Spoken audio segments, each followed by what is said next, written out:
We're here today, as you've come and registered to this discussion, co-creating the shift to clean mobility. A difficult, very difficult challenge and, let's say, proposition. But however, we're going to be helped ably by a panel of wonderful people. I obviously won't hide the fact it's an all-women panel, thank you very much. And it's great on this issue as well. It's so usually very male-dominated, so it's great to have all three of you. Really warm welcome to you and for joining us. So this conversation is going to be about how we do this. How do we co-create this shift? It's a difficult dilemma. We know that given where we've come from, and you know all of this, the past 3.5 years have been a maelstrom of stuff that we thought in our living memory we would never encounter. We thought COVID was bad, and then we suddenly get, a financial crisis. Then we have a war. And then on top of that, energy crisis, and now we have the crisis of livelihoods and the fact that people are having to make many, not of those of you in this room, I imagine, but many outside of this room across Europe and elsewhere, having to make the choice between feeding themselves or heating themselves. People are experiencing the most excruciating circumstances that we can't even imagine in our daily lives because we're in that happy percentage that can actually still fend for ourselves.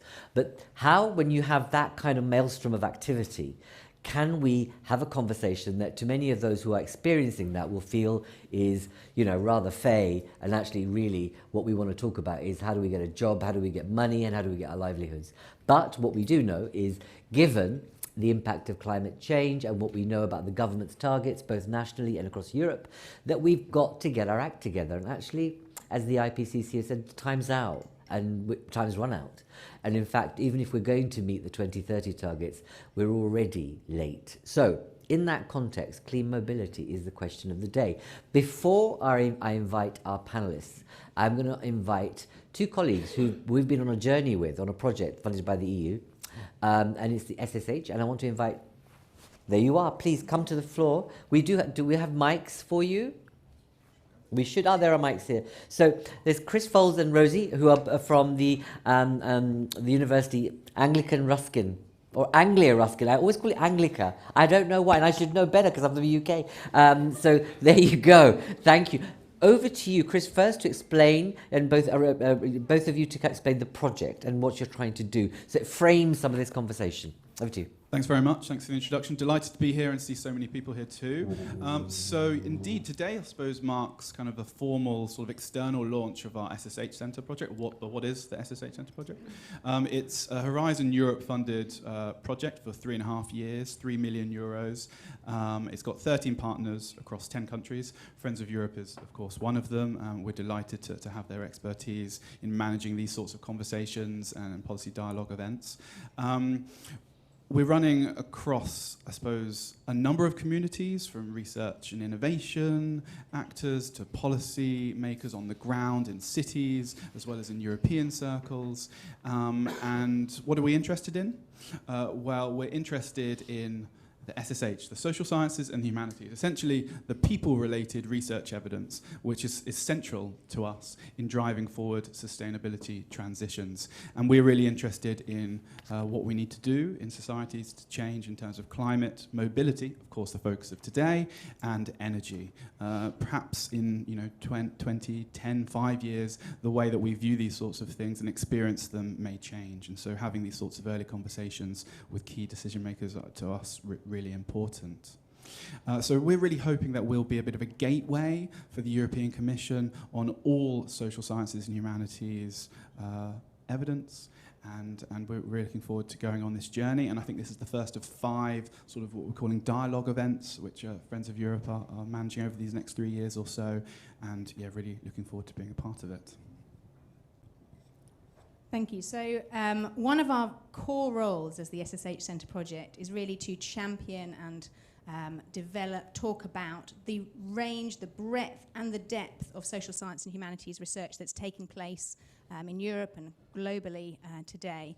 And that means talking about emphasising the fact that social science and humanities research is not just concerned with questions of, for example, social acceptance of predetermined technological solutions, but it's also about exploring questions to do with our infrastructure and political systems, of which we're all a part, the ethical and justice-related dimensions of climate change, as well as the role of education, skills and jobs, as Dharmendra was saying earlier.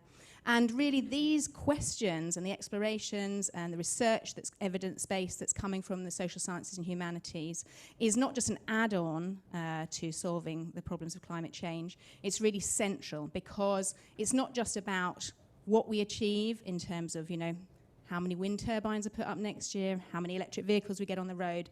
It's also, as I'm sure you'd all recognise, about how we get there, which will enable us to achieve both a just transition but also a sustainable transition in every sense of the word. And you can read more about some of these themes in an article which is accompanying this launch event, which I believe is linked to on the homepage of the Friends of Europe website. So we just thank you all again for being here, and I pass back to our very talented moderator for the event. And please, hope you enjoy the rest of the event. Thank you very much. It's good to see both of you. Thank you. We were just commenting, because the last event, because it was part of a project and we were a concluding event of it, it was around the corner at that very vast but very old hotel, Leopold or whatever it is, huge room. There's about 350 people there. But it was, what a time that was different. It was pre-COVID, and now we are meeting post-COVID and everything else. But good to have you back, and good that the project still continues. But how the world has changed. On that note, I'm going to turn to our first contributor. And Cathy, you're a professor. It says you're a full professor. I don't know what a half professor looks like, but I don't know what that nomenclature is all about. But anyway, you doing research on mobility, etc. Share with us whether you feel, what's your analysis of how policy as an instrument, let's say on mobility, can deal with the issue of inequality and social mobility, if you like. Difficult notion, but I'm sure you have an answer to that. Over to you. Yeah, thank you very much. Indeed, it's a difficult question, but it's at the heart of the just transition, and we shouldn't leave no one behind in this whole transition. But the fact is that there is already a lot of inequalities in our mobility system. You can think of the donut from Kate Raworth, also for mobility. There is a lot of transport poverty. There is not enough digital inclusion. A lot of people, around 40%, are not digitally ready for the whole transition. So how can we deal with this part of the population that is already in a poverty situation? And if we are still going in this growth narrative, also in mobility, I hear so much of technology will solve everything.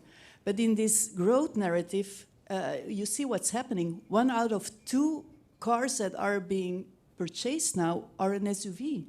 We are always like more, and we think like efficiency will get towards this more sustainable transport system. Think about autonomous vehicles. If we just implement autonomous vehicles, all our models are saying we will have 75 more vehicle kilometers. It's not going to solve. In fact, we are adding towards this growth. And so I think what we should do is really see what are these policy measures that would be beneficial in order for the climate crisis to reduce the CO2 emissions, and at the same time see that there is less inequality within the mobility system. And it's not so difficult to look and find these policy measures. Just invest in more public transport. It's quite easy. If you invest much more in public transport, you will reduce inequalities and you will also reduce your CO2 emissions. If you invest in shared mobility, also in rural areas, you will reduce car dependency and also reduce transport poverty. If you abolish the company car system, you are not anymore subsidizing mobility for a very specific part of the population, while not using this money for the other part of the population. So I think really need to go for policy measures that go hand in hand and go towards this just transition.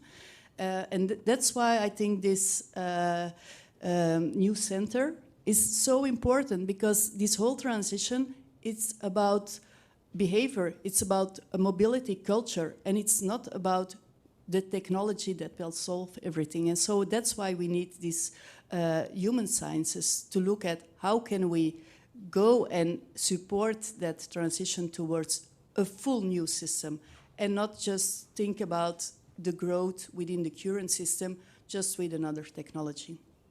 But Claire, Cathy, sorry, if I can challenge you a little bit. The average income in the EU is just under 25,000 euros. That's like, you know, a best guess estimate, right, by Eurostat. We know that public transport, okay, in certain cities is okay, but is it 130 million Europeans live in rural areas, which are so disconnected? 130 million. That's quite a big chunk, over 80% of our land mass. When we know what the crisis is doing right now to people's pockets. You say put more transport, when you know that at the moment, that for people to go from one member state to another, it's cheaper to fly. People can fly for €7 now, or 8 or 10 or 15, for example. You say more public transport, but can you say a little bit more about the nudging behavior? I get, but I think that how can you nudge behavior when someone feels as if they have no choice and no option, right? And everything around them doesn't actually speak to a clean, green, let's say, culture around them. Which I know it's a different question, but so your thoughts on that? Because more public transport is not going to do it, is it? Well, there is no choice, because you don't have, indeed, historically, you have, thanks to the car, you have the whole spatial development has been that we are creating our car dependency. Think about Flanders. It's all fragmented. We're not speaking about very separated rural areas in Flanders, but people are in transport poverty because they are really dependent on the car, because there are no options and everything is fragmented. So indeed, we have to, it's a complex problem. We also have to look at our spatial development. Concepts like the 50-minute cars will also allow people to have all the activities, and in that sense, it's more equal. Everybody will have access to it. But of course, you have to see that this 50-minute city is, again, not for the rich who can live in the city, and the others who have to be in the suburbs, and again, be car dependent. So we really have to bring them another option. And so your example of train versus flying, that's again a very good example. We are thinking that flying is like, yeah, it's a ride. Well, for many people, they have never flown. And the ones that are flying are doing this with an enormous impact on the CO2, and they are not paying for it. So these are like within the current system, things that are preventing for having more people. Well, if they want to travel within Europe, that they take the train. But then the whole system should be fair, and you should pay for what you are also emitting. Sure. No, and I know it was a challenging question, but my point is that we don't have an integrated rail system, and often going from here to Paris can be more expensive than going to Marbella, let's say, for €10. That's what I'm getting at, is that actually if government or other partners were able to lock and be transformative and create a European rail network that's electric and cheaper and better, people would make different choices. Absolutely. That's the idea, yeah. So you may have views on some of this. Please be thinking about it, because I'll be pulling on you, drawing on you to ask questions and share your own thoughts and what your solutions might be or questions to the panelists. I'm going to move to someone who we met, I mean, that was over 3 years ago now, and you appointed at the time, but the best job title you can think of, Director of the Clean Planet. Is that right? If I got that right? Yeah, Director of the Clean Planet. I just love it. Love it. So when I first met her, I said, really? She goes, I love it. I love that title. So it means like you're doing everything and everything. Rosalinde, lovely to see you again. you know, you've got the Fit for 55 package, heralded as, I mean, it got to the front page of The Economist and everything, and everyone thought, wow, Europe's doing some groundbreaking, marvelous, bold things, okay? And then, you know, the world has hit the way it's hit. Can you say a little bit about how what you might call the Green Deal package or the Fit for 55 can help us, what's happening that can help us shift to more sustainable transport solutions? And, you know, as a person working in the Commission, you've always got that dilemma or the choice of, is it the carrot or the stick, incentive or regulation? Over to you, what's your thoughts? Thank you, and lovely to be here. Thank you so much for the invitation.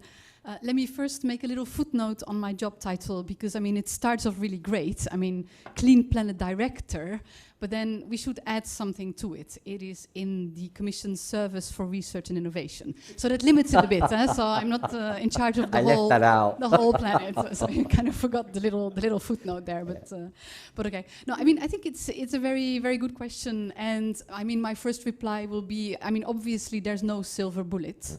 And that's why I think, you know, from, you know, the Commission perspective, basically we would need 4 things in order to, you know, accelerate this shift towards clean mobility.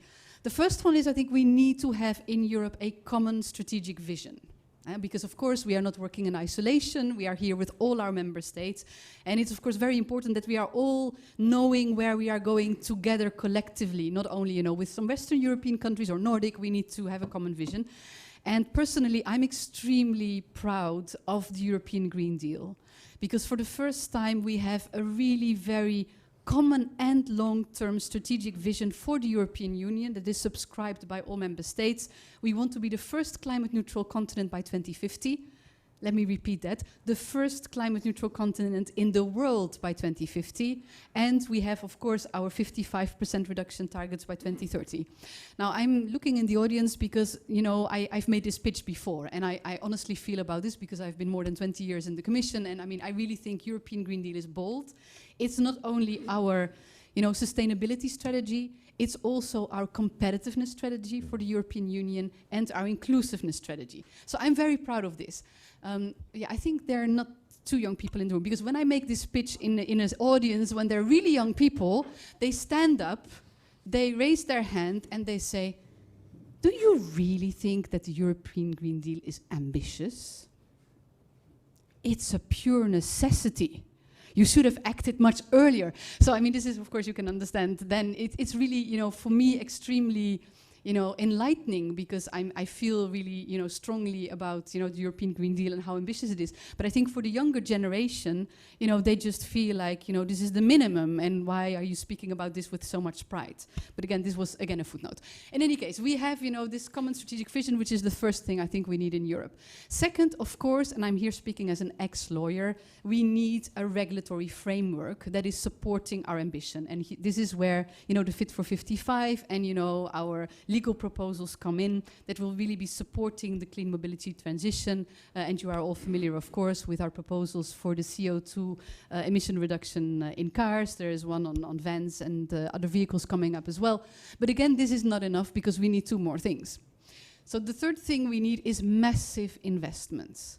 Investments coming from the public sector at the different levels, private sector.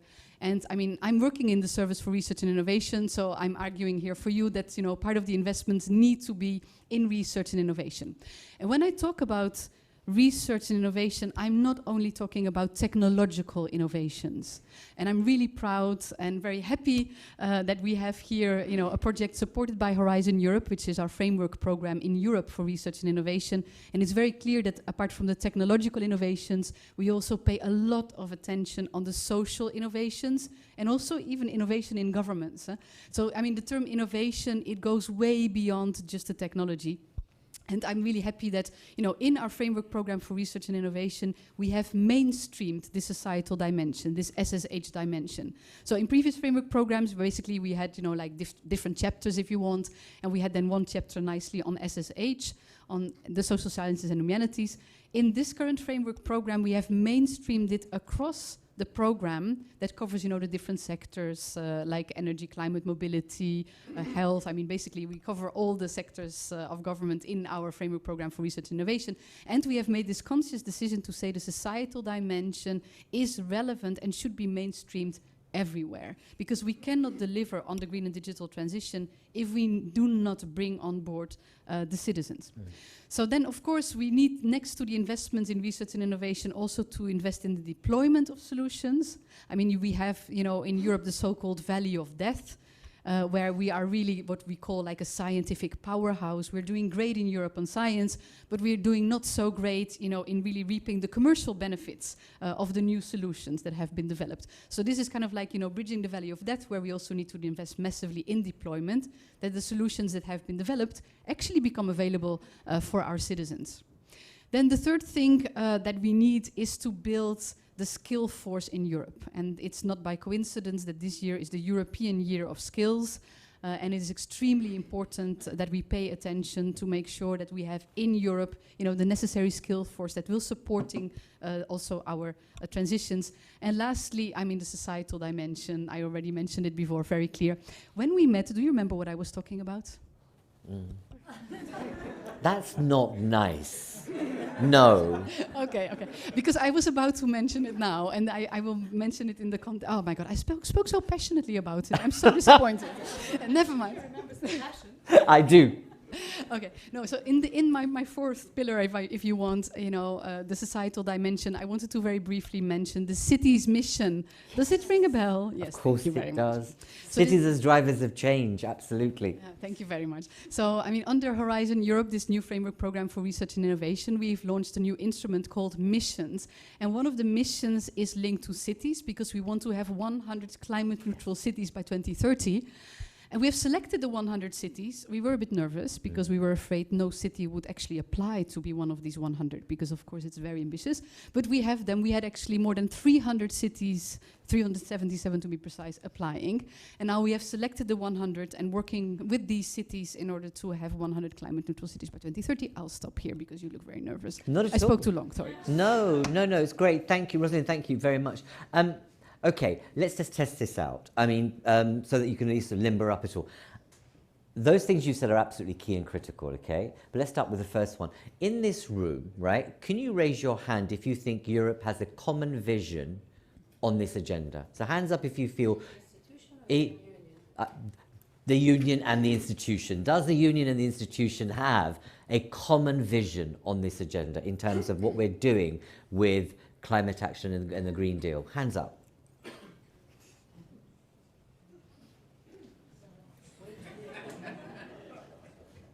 No, I say that, you know where I'm going to go with this. When you think about Poland and Hungary, when we think about what's happening with bits of Europe, it's great having the stuff out there, but we know that the backroom deals mean that you either dilute or you have, which is not your job. Absolutely, we know that. It's just how the union and the council and other bits of it work. And therefore, the Commission might create a vision document, but it's all in the implementation and the delivery, as you know. I just wanted to take any kind of feedback to what you've heard so far before I move on. So any reactions to what we've heard from Rosalie and Cathy? Any reactions? Disagreements? Commentary? Was it a load of, nonsense? Do you think it was totally out of touch? Gentlemen there, thank you very much. Please say who you are, and if you have a question or a reaction to what you've heard. Thank you, Dharmendra. I am Mr. Baruti. I am an academic, and I'm involved in transport, shipping, and maritime business. I've heard the last week EERA is the International Road Transport Union statement from the Secretary-General saying that how can we speak about sustainable development goals when truck drivers are stuck at border, not for hours or day, but in some cases for weeks? So you see, I want to explain how it's only a part of the room. Raise the hand that they are not sure that everybody has the common vision for the EU. Thank you. Thank you very much for that. Any other reactions? Don't be shy. I could catch your eye. You're suddenly going to look down, aren't you, if I say that? There you. Lovely. Gentleman here at the front. And can I just encourage the women in the room to put their hands up too, from the audience? Yeah. Be great to get a third contributor. So I might come to you now that you had a little giggle at the back. So it's great, wonderful. 1 second, go on. Say who you are. Yeah, I'm Marten, Boekelo. I am part of DuneWorks and part of the SSH Centre project. Okay. And also kind of involved in the advocacy work to getting the justice aspect into our thinking about clean mobility and decarbonization. So the thing that we are running up against is that there isn't really kind of a framework to think about this justice or social dimension of sustainability transitions. And so I'm wondering, like, it seems here that there is a consensus that this is an important part of the whole approach to the transition. But that's kind of like more like position taking. And I'm wondering, like, what is the resistance that you are encountering, whether it's like practical, that people are a goodwill and they want to look at this, but they don't know how to thinking that this is something that we can't take into account because it's already difficult enough to do decarbonization, for example. Great. Good question. Thank you very much. And I will come to you at the end. Lady over there with glasses, handbag in the front. Sorry. This is not good. My name is Monica de Juan. I work for EERA, the European Energy Research Alliance. Picked the right place. Right, great. So go on. Yeah. So it's true that the involvement and engagement of citizens is key for getting the goals of the Green Deal. But I would say that we need to work hand in hand with the member states through the set plan, for example. So we are very much involved in this kind of activities, and we'll be very happy to continue speaking with Rosalinde in getting this done in the future, in the medium and close future. From the experience so far that you've had, in working in what you're doing, really important area, and you say you're working with member states, are you getting like an open door for this conversation, or do you just have to struggle to kind of get others, certain member states on board? Yeah, we are working on that in several projects. We are under discussion with Rosalinde and with other DGs in order to reach and to open the discussions and to engage member states in this discussion, in these goals. Otherwise, it's impossible to get those goals alone, the European Commission alone. We need the member states as well, and also the citizens. Sure. Okay, we'll come to citizens in a moment. Thank you very much. Thank you for responding so gracefully. We are going to come to citizens in a moment, actually, but I'm going to go to our third contributor. You're from the transport, industry, if you like, sector, and the kind of twin thing about transport and environment. We know that transport contributes to, is it 25% of GHGs? And it's quite a big chunk in terms of emissions that we need to reduce. One of the things that we have to think about as we move to a better, more effective, just transition is the availability of raw materials. It's the biggest hoary chestnut, and it makes the nonsense of sovereignty kind of feel something different, because we know we don't have the mineral base in Europe. Tell us, what do you think are the opportunities as well as the challenges in this dilemma, in this discussion about the materials that we need, that may help us move more quickly down the pathway of clean mobility? Thank you. Thanks a lot. Thank you for having TNE as well here. So a lot has already been said. Can I just first start by saying, as a European, I'm also proud of the European Green Deal. It's not perfect, but it's just the amount of hours we will put into this last year. Just for that, it must be worth something. Now, on your question, supply chains, raw materials, this is huge. And I won't talk about technologies, it's not the discussion here, but starting with the introduction that you made, there is no shift to clean mobility without raw materials. And within that, it's as much about systems. What is that system we're going towards? It's also about people and their very acceptance of those technologies, how we make this shift. So So I'll focus on a few opportunities, but I would like to say a few words about especially the risks and what, in our view, needs to be done there to make it better. Opportunities are there. Let's start with an industrial opportunity for Europe. The reality is we have already been successful, actually, because of the Green Deal and electrification in battery value chain. I don't know how many of you know, half of all the batteries we used in our cars, trucks, grids last year were actually manufactured in Europe, not in China. That is a success story. And these jobs are going where? They're going to mostly Central and Eastern Europe. In America, they're going to the red states. So this is really part of the just transition. Another opportunity is actually, and I will ironically say, we can also thank here the oil industry, because now everyone in the room knows about child labor in cobalt, so thanks to them.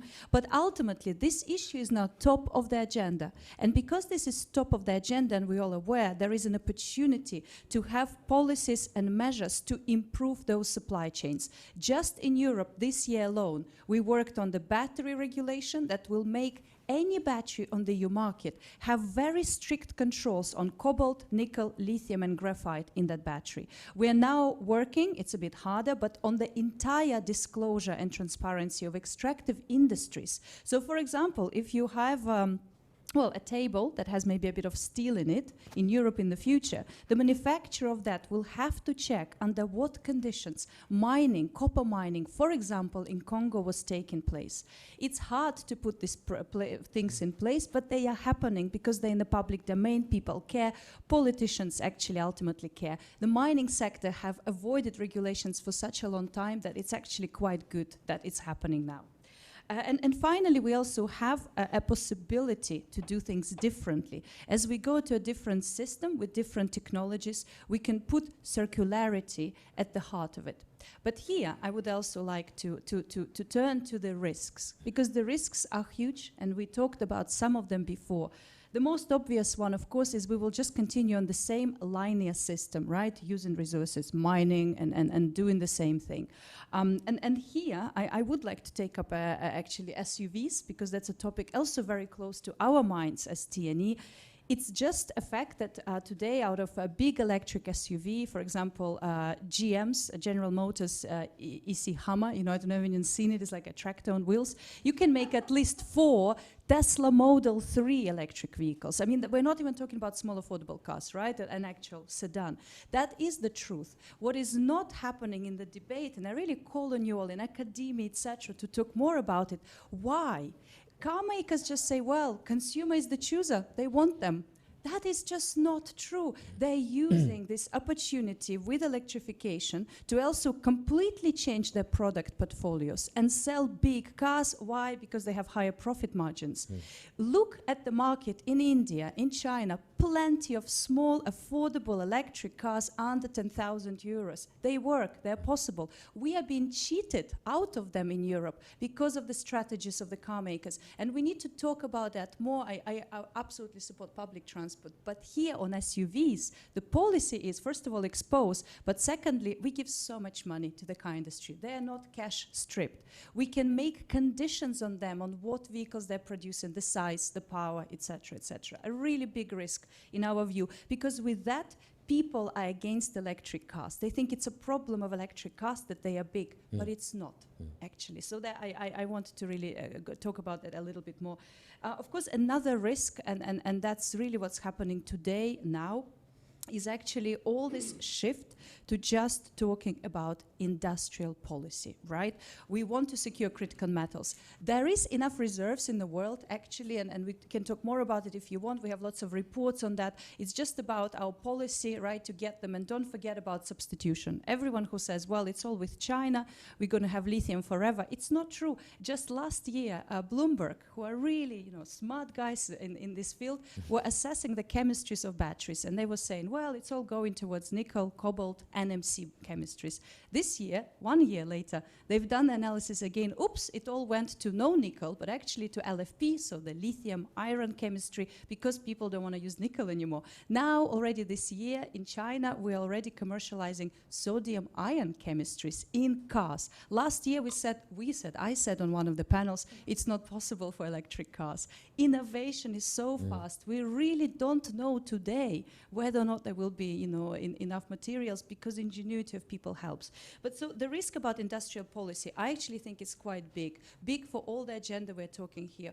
Of course, we need industrial policy, but it needs to work for our climate and green agenda. Conversation today is subsidies race. Who has more money to support the industry? Who wins? Well, rich nations like Europe probably will, but what does it mean for the global south and their transition, for example, right? Again, conversation, let's do it faster. Let's fasten and make all the permitting faster in Europe. It's a good idea, sometimes we're inefficient, but we can't do it at the expense of green regulations and environmental safeguards, right? So there are a lot of risks in this debate around industrial policy, that it needs to be done right to help us co-create the shift to clean mobility rather than go backwards. Thank you. Julia, thank you so much. Really, really full. Yes, absolutely. Thank you very much. And you know, I love your passion about the EVs, because you're right. It's not only about the size issue, it's actually a price issue. You know, it's 32,000 euros, something like that, for the most modest, the bottom end, 32,000 for getting into an electric car when your average salary is 25 grand. You know, it's just bonkers. So you know that there's something wrong in the supply and demand issue about how do we make this more of a just situation.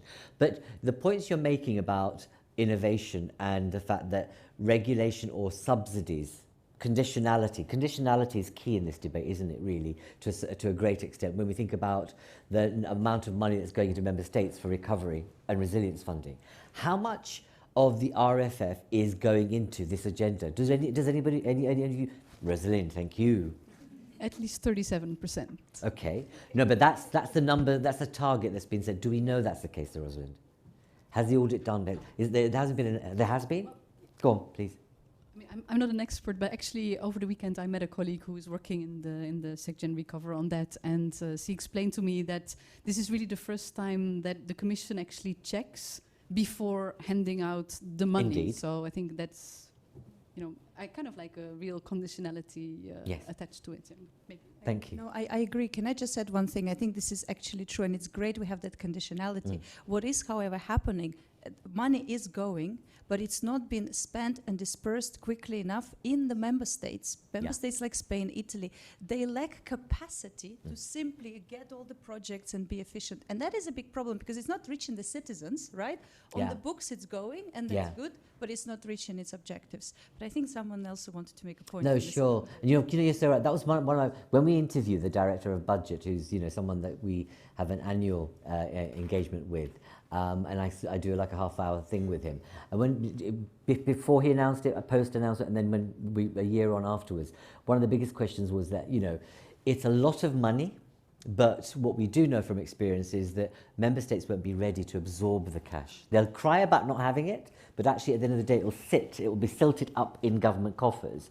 And what the worst thing they'll do is they'll approach the 5 top accountancy firms to say, help us create projects. And that's just not the way to go, hopefully. But let's hope people have a view. Over here, gentleman here in the front.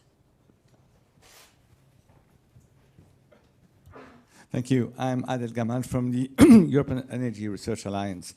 And I'm certainly totally agree with all what was said, which was very interesting regarding the bottlenecks, the critical materials, the skills, all these bottlenecks. But we are in a social science and humanity workshop here. And I'm a bit surprised that the only thing we've talking about was about batteries, technology, the cost of vehicles, and so on. I think one very important thing we need to speak about, which is very much about not accepting new technologies, it's about the change of the mobility models. I think that the future is not about changing the internal combustion engine car by an electric vehicle, one by one. We need to reduce the number of cars by a factor 4, 5, 10 maybe, because we need to change the mobility model. And I think this is much more about social transformation than anything that we have discussed so far. Point well made, absolutely. I'll come back to the panel in a moment. Any other reactions to what you've heard? Okay, I will resist picking on you. We've got about 20 minutes left, okay? So let's make the most of this time. As we're in this room, it's the 20 minutes of your life you're not going to get back, and you're here for purpose. So our work is always connected to citizens. We have a Debating Europe platform where we have about 6.5 million people that engage on what matters to them about European policy. And we have a citizens advisory board, and we have Julia, my colleague, who's been the one who's been leading on this event. So thank you for your effort, Julia. But you have a question from one of our citizens. Yes, thanks, Dharmendra. So indeed, we've received a question from a youth activist, Beth Doherty from Ireland. And her question is along the lines of community engagement. So it reads as, how can effective participation from citizens, in particular from marginalized places, be achieved to ensure that policies represent the needs of communities as a whole? So, yeah. Thank you very much. To a panel. I'm going to come to you, obviously, Rosalinde, for that. Others can join in, but, you know, Director of Clean Planet, Research and Innovation, you know, European Commission. So I think it's fair. Very fair. Thank you. You're absolutely fair. Now, I mean, I think, you know, community engagement, I mean, it's very, very important for the European Commission. And, you know, in particular, you know, we have used or abused maybe even the word co-creation. You know, we want to co-create our policies. But, I mean, let's be very clear. It's not that easy and not that straightforward. I mean, when we introduced this new tool of missions, I mentioned before, you know, we wanted to co-create the missions themselves, you know, with the citizens. So we organized co-creation workshops that took place, you know, in several member states. But at the end, you know, I mean, we had a bit, I mean, personally, I had a bit the impression that we were still speaking to kind of like, you know, a usual suspect community, and that we were not really reaching out to, you know, a diverse audience of citizens when we were doing our co-creation events with the citizens. So this is why in the cities mission, we have asked the 100 cities that have been selected to co-create with their local communities what we call the so-called climate city contracts. These are basically the action plans that the cities would need to develop in order to get to this climate neutrality. And, you know, I mean, I really hope that having, you know, the cities themselves organizing these events, that they would be able to reach a much diverse, you know, citizens community that we as European Commission were able to do when we were at the stage of co-creating these missions. So I also think, you know, it's extremely important to involve the local communities in policy making in general. I do think that, you know, for the European Commission, it's a bit more challenging, and that's why we are so happy that we are working with these cities, because we really hope that that will then reach a more diverse public. Sure, and Rosie, whilst you've got it though, I mean, I know this is a tough one again. We've had the massive Conference on the Future of Europe exercise, which has not just been about treaty change, but actually about creating new infrastructure for citizen engagement. You know, you've had hundreds and over 100 million or so invested in various ways to create more citizen platforms, and I'm hoping that the Commission will retain them. My sense is that you will, because that's what we've heard from one of the directors. But has there been any linkage between what that work's been doing and what you're doing on this agenda? And, you know, yeah, no, absolutely. And I think, you know, as I said, I mean, I spoke now for, you know, the Research and Innovation Service, but I think in general, you know, citizens engagement is a top priority for the European Commission. So you mentioned, you know, Conference on the Future of Europe. We are developing different tools, but still, you know, it remains a huge challenge. And that's why I also am very happy the comment made by the lady in the back, you know, about the importance of engaging also, you know, at the national level with the member states and at different levels of governance. Because, I mean, okay, let's see what happens. And I think, you know, with different tools, we will get more creative, we will be engaging a much wider audience, but still, personally, I think that, you know, the best engagement is done at really the local level. And I think it's so important to listen to, you know, different groups and not always to kind of like, you know, this homogeneous group. Sure. So, yeah, I mean, I really believe we need to work as close as possible to the citizens. Indeed. And I'm going to bring Cathy in, because I'd be interested in your comments and your experiences. I mean, there's a lot of language about reaching people at the you know, bottom of the let's say structure, not bottom but right on the ground. But you know, the diversity, it strikes me, if you just look at Brussels, you've got whole communities whose language is poor, literacy, numeracy, access to technology is poor. And you know, we know that models of community development that were developed in the 70s, 60s, 80s have just gone by the by because people think it's too expensive. But actually you need to be able to get into the heart of community to make it relevant. But I'll bring a colleague in, but Cathy, any views, and yourself, sure. Yeah, indeed, because we do a lot of participation in our projects.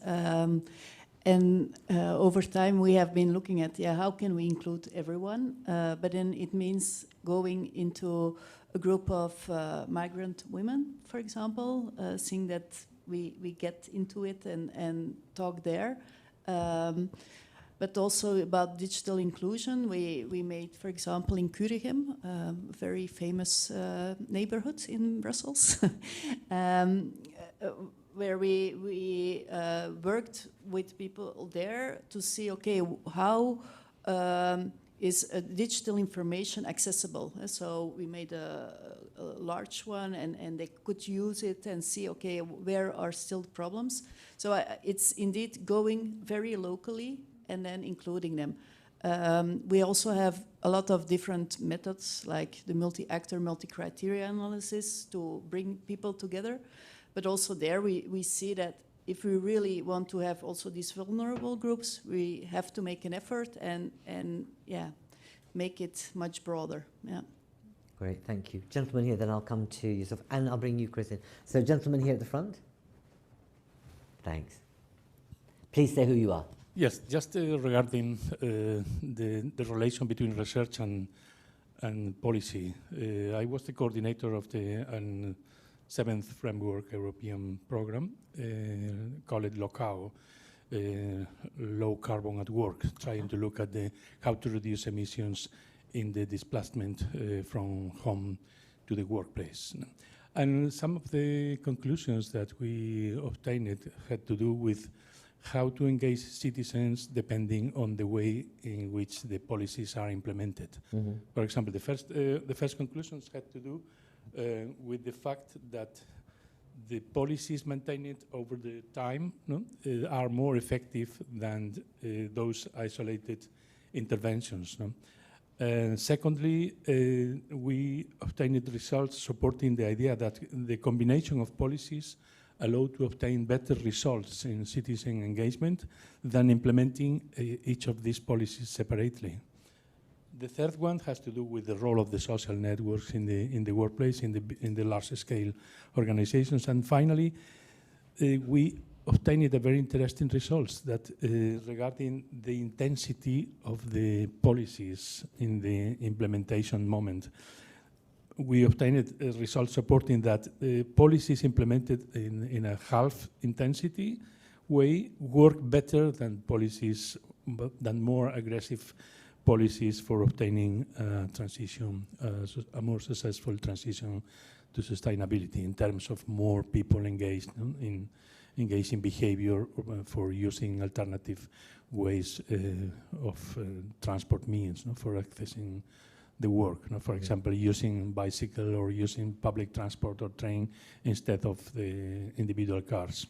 Mm-hmm. So, whilst you've got the mic, sir, what would you say if you were to say, look, I think that the one thing that we need to do on this agenda, based on your experience, what would that be if you were to craft a policy in moving us better towards clean mobility, creating a greater shift towards clean mobility? What, based on your experience, what should we be thinking about? Well, I would support the idea of creating platforms or co-creation spaces among politicians, citizens, associations, and scientists. And this is because, even when the politicians are announcing that they are in the part of being more participative in terms of the concentration, the decisions, looking at a more democratic engagement of citizens. In the reality, they don't do anything. They do nothing. Because, there are a lot of resistances. I was in the policy side during 3 years in the Parliament of Spain, and I could see directly what are the conditionants, and these have to do with many of the works that are being done and many of the constrictions that put the tactic of the political party in front of the social participation in order to change the way in which governance is implemented. Thank you for making that last point, because that that's been missing from this debate is about the quality of politicians and their decision making. No, there's a lot of good people out there, but there's a lot of nonsense as well. And, you know, I'll bring you in. What's a pity is that, you know, what's now been famously called Qatargate, which is a pity because it kind of pushes it away somehow. But the reality is that there are, you know, politicians, but, you know, if you talk about the holy trinity of a vice president, trade union, and an NGO that was about impunity, all three have their, you know, fingers in blood, if you like, in terms of corruption. What can that do in terms of shifting confidence, really? And this is a kind of million-dollar question. We don't have an easy answer to it, right? But there has to be a different way in which politics is governed in Europe. It's a nonsense, the impunity measures and the stuff that goes on. It does not make sense. And on this occasion, I know my colleagues here from the UK, I'm not going to ask you a question, but some of the stuff that's been put in place in terms of checks and balances, we have to learn from individual member states how you can improve the governance of Europe. And I know you want to come in, but I will bring, and both of you, I promise you, before I end up, I will bring you in. But I have Chris and then the gentleman there. Gentleman there's already got a mic, so sorry, Chris. Do introduce yourself, please. No, thank you. Ian Catlow from the Mayor of London's office here in Brussels. So I just wanted to... There you go. Yes, well, there we go. Yes, indeed. So inevitably on the city perspective, I just wanted to come back on that. I mean, I think from the city perspective, and London, of course, you know all about Brexit and so on, but we're still engaging with other cities around Europe and trying to get our point across to the EU. And I think from our perspective, I mean, we need a more explicit commitment to modal shift, at least in urban areas. So modal shift away from individual vehicle use towards public transport, walking and cycling. And the Green Deal was a bit light on that, to be fair, and I think that ought to be reinforced. The city's mission is great. But in order to achieve that, you actually need some transfer of powers and importantly, financing to the local level. And member states are a bit reluctant to do that. And unless they do that, it's simply not going to happen. And of course, this is related to the citizen engagement point, because central government departments are not well placed to engage citizens at a local level and get their views.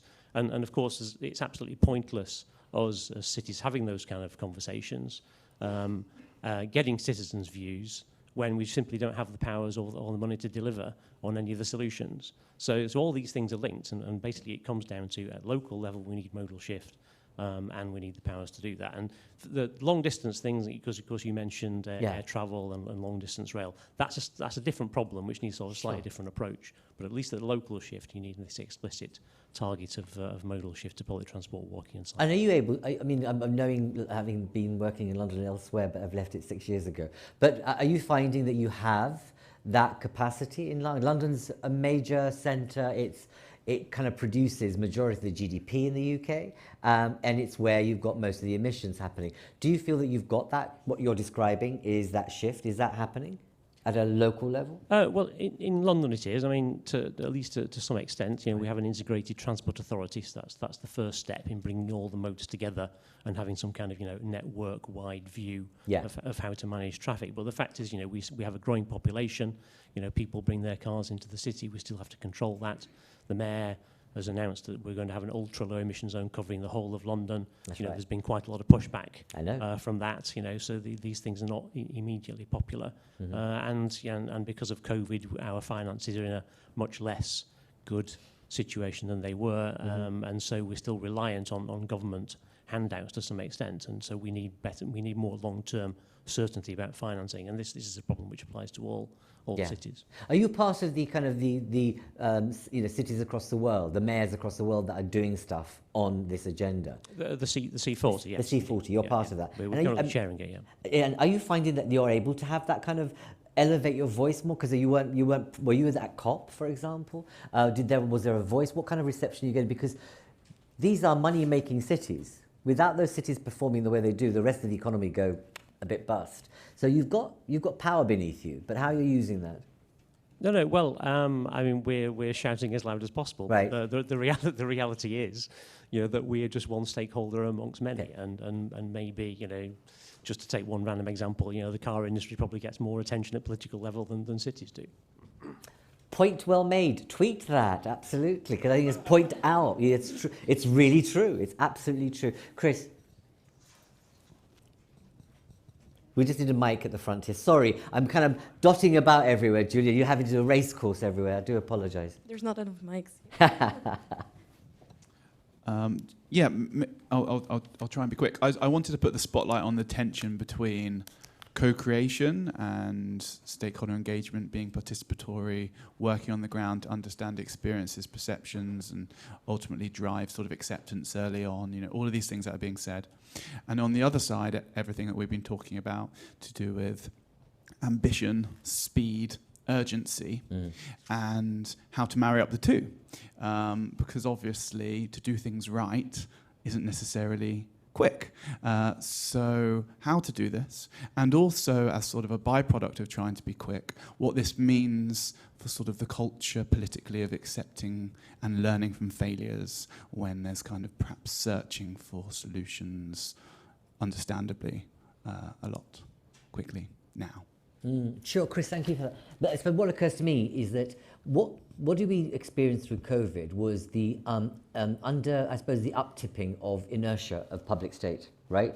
You couldn't go through processes. Okay, that led to a bit of corruption in parts of the countries, across the UK and elsewhere in the member states, but you had nightingales, I'm taking the UK as an example. You had hospitals created at breakneck speed, right? They were functioning, they were effective, right?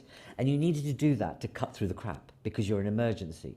And I feel as if we're in an emergency situation now, and I take your point about speed, but what's missing here is the political, so at the moment in the UK you've got absolutely no spare capacity, but no one's thinking let's use the nightingales for that. And there's similar issues here about this European agenda, I suppose if I call it that, is that how do you sufficiently speed at scale, because you've got to, but create the parameters of safety so that you're not, creating harm, public harm, if you like. But we need to have a different framework, surely, because I take your point that, speed is great, but actually we ought to slow down, we have to think, but we need to be able to have the art of doing the two. So on my kind of glide path down to concluding our lovely debate, I'm going to start with Cathy. Cathy, you've been so patient, and then I'll bring Julia. And whilst you're kind of responding to some of this, what we'd be interested in is that if there were something that you would want the Commission to do differently or better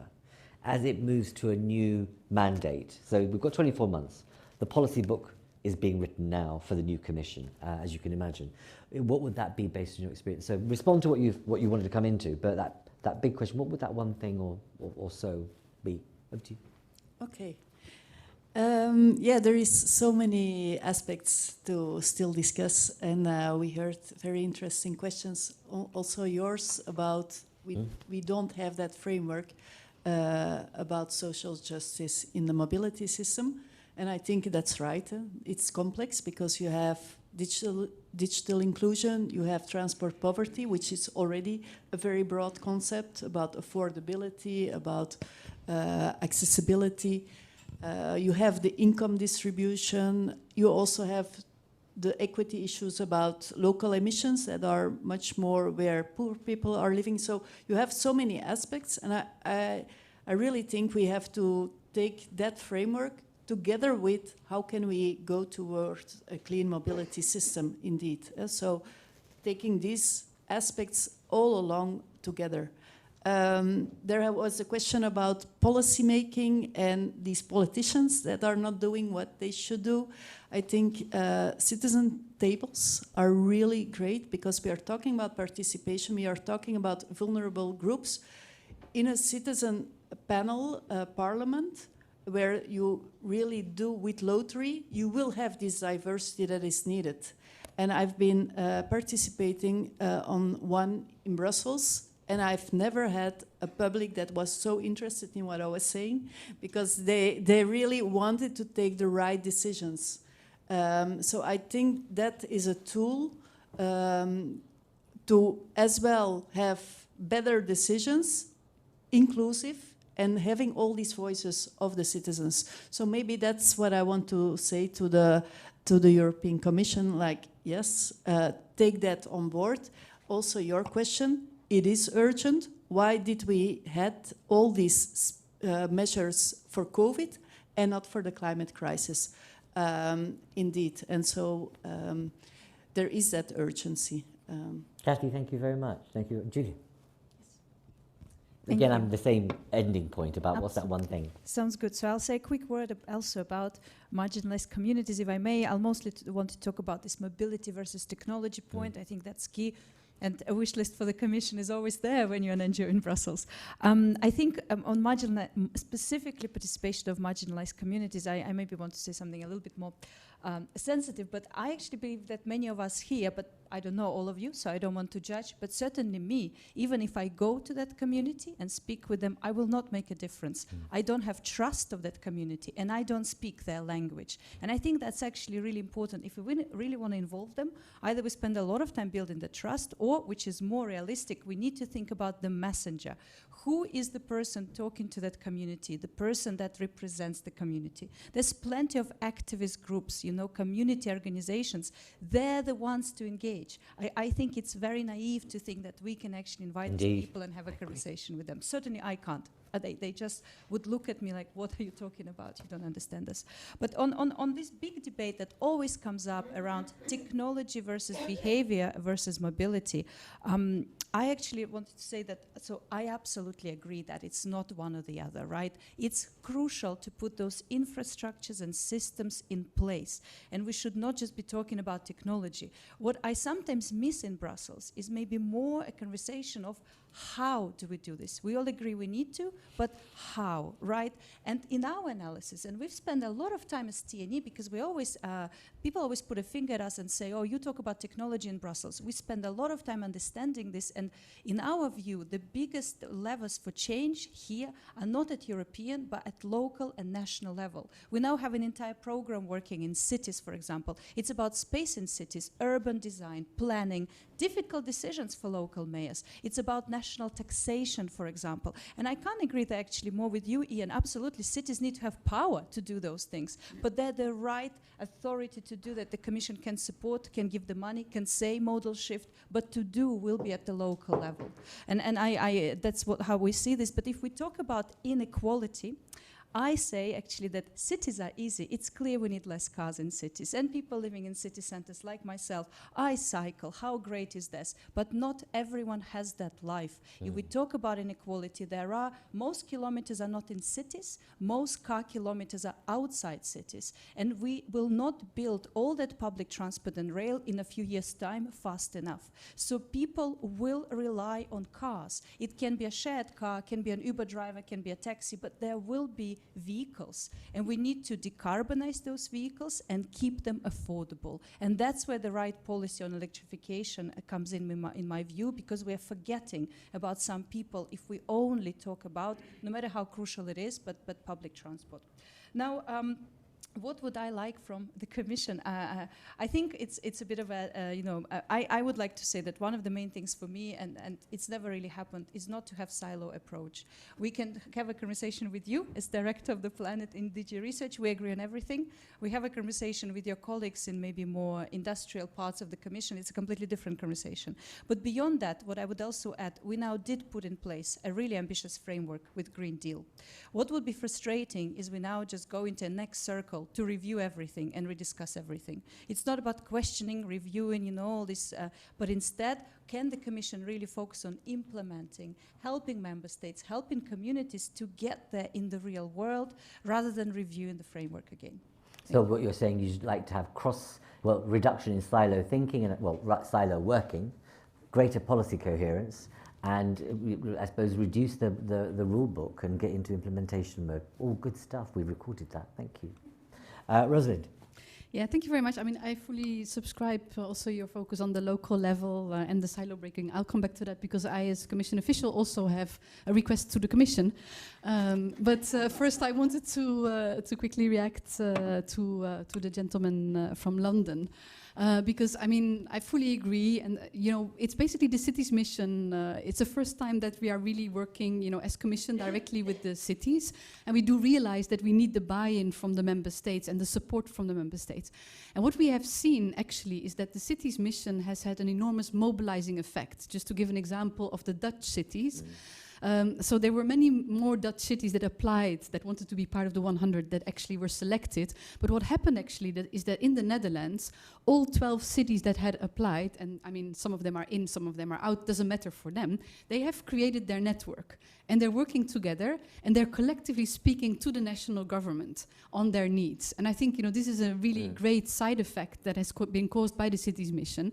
At the same time, the cities mission has led to the fact that some countries decided to set up a national government support network for these cities. Because speaking of silo breaking, you know, if you want to become climate neutral as a city by 2030, you need to work across different sectors. And also, if you look at the national governments, also different departments at national governments would actually need to talk to each other in order to properly support the cities. So there you can see really, you know, the silo breaking effect of this mission. And the good thing is that some countries have set up national networks, you know, of different departments of the national government to support the cities in their ambition to become climate neutral. So we from the Commission, we have set up a project called Capacities. And if you write it down and you write cities with all capital letters, you'll see it's such a funny word. So the Capacities, the Capacities project, where we basically are working with all member states and encouraging them to set up these networks, these, you know, silo breaking networks to support the cities in their climate ambition. So yeah, that was my pitch on the cities mission. And what do you want from the Commission? Yeah, exactly. So what I want is, it's very closely linked also to Julia, what you said. You know, one of the priorities that I said 2 years ago when I got this amazing job title was synergies.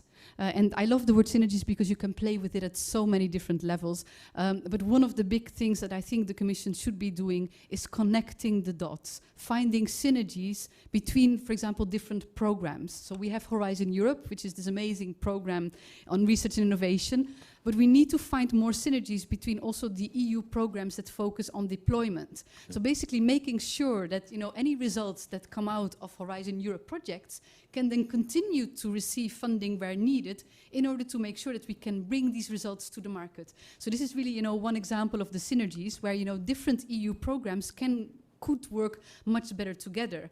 Another very concrete example on my wish list for synergies is linked to the delivery on the cities mission, because we are supporting financially the cities mission, again, through our Horizon Europe program, but there are many other programs, both at EU level but also at national level, like structural funds, for example, that could do amazing work in supporting these cities. So I think there, you know, my wish is really connecting the dots and finding synergies between different investment programs and, of course, also then by different policies. And if I may, one last word, because I mean, Julia, this silo breaking and silo approach is for me so extremely important, because, you know, we should as Commission services indeed all working in the same direction. And I come back to, you know, what I said in the beginning. I think the European Green Deal, and also for mobility, we have the Smart Sustainable Mobility Strategy, which basically, you know, is setting then the longer term strategic targets for mobility in the context of Green Deal. It has helped to foster collaboration between the different Commission services, because we have this longer term common strategic vision. For mobility, we want to get to a 90% reduction of emissions by 2030, Sure. 50. So you see, and this has really helped, you know, the working together between the Commission services. Cities mission, it's exactly the same thing. We have what we call a MOG. I'm sure we love working with acronyms. So we have a MOG. Anybody heard about the MOG? No, I hope you don't. It's called the Mission Owner Group. And in the Mission Owner Group, we are uniting 12 very active Commission services. And we are working with these Commission services, you know, on the city's mission and how we can, from the Commission services side, support the city's mission. So I think, you know, a lot of silo breaking is going on, and it's really working. I think also because, and now I'm going back to your IPPC, you know, conclusion.